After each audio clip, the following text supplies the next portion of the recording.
Young Benjamin, today's your big day. I'm available to give you a haircut prior to ceremony. Logan.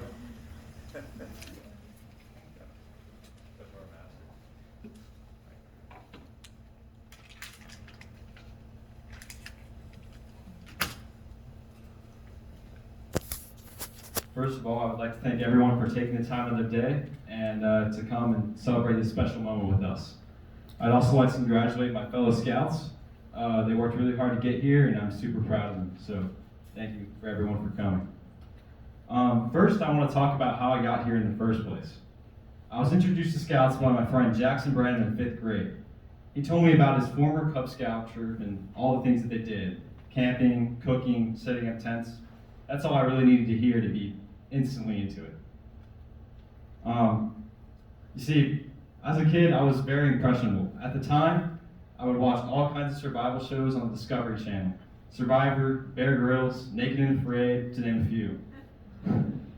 I also read this really cool book. It was called Hatchet by Gary Polson, and it was about this kid who got stuck in the Canadian wilderness and had to survive on his own. And I just thought that was so cool. And I think that the reason why I was attracted to all these characters is just because of their grit and their toughness. They were very tough people, and I think that was super cool. And I didn't really have that in me in 5th grade because all I did was just sit around the couch, eat popcorn, and play Minecraft. So, I just thought that was really cool about them. So I wanted to be like them. I was inspired by them. Boy Scouts seemed to me like the perfect choice to fulfill this interest of mine of going out into the outdoors. So I decided to join. When I joined, I instantly loved it. In the following years, I accumulated over 100 nights camping, went to the high adventure camps of Philmont and Northern Tier.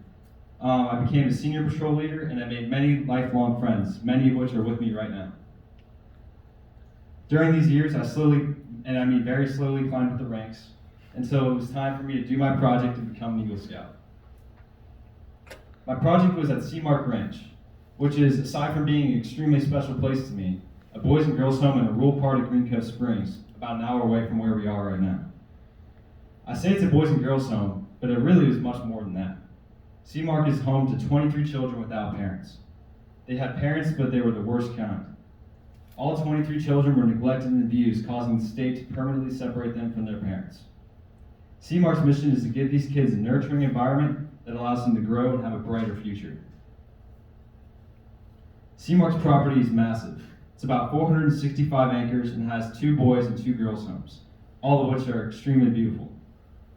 It also features a farm, a cattle ranch, and even a school, which teaches and counsels kids who are behind the ball in education as a result of their parents' abuse and neglect. My project consisted of a 23 by 43 foot sand volleyball court. It came with a custom net, 53 tons of sand, a park bench, and a 16-foot high side net that prevented balls from getting shanked into the adjacent woods. We built it right next to the Seamark School so the kids can enjoy it during recess. As much as I'd like to take credit for my entire project, I would not be telling you the truth if I told you I shoveled 53 tons of sand into a pit all by myself. So, I want to make sure I thank everyone who contributed to my project and helped me through my scouting career in general. First, I'd like to thank my family and my friends. My father, my mom, and both of my sisters. They've been nothing but supportive the entire way. I'd also like to thank my friends. In addition to the friends I met in scouting, they've always been super supportive for me. And so thank you, friends. Thank you, family. I'd also like to thank my adult leaders. They play an extremely important role in our troop, and it's one that I often take for granted and just don't think about. But if you really get down to it, they do everything for us. We are a boy-led troop, but we wouldn't have this opportunity without them. They take time out of their day all the time to help us, and I think that's amazing. So big thank you to all of our scoutmasters, mentors, and everyone here and everyone who's not here. Thank you so much. And then lastly, volunteers. The fact that I had so many kids who were just willing to come out, and some of them are here right now, so they were just willing to come out and help me with my project, like an hour away for like 8 hours a day, shoveling dirt and just like in the sun. It sucked, but the fact that they were able to like help me out and do that, not only for me, but for these kids at this ranch. I just thought that was so cool, and I'm so grateful for them. And thank you so much to you guys.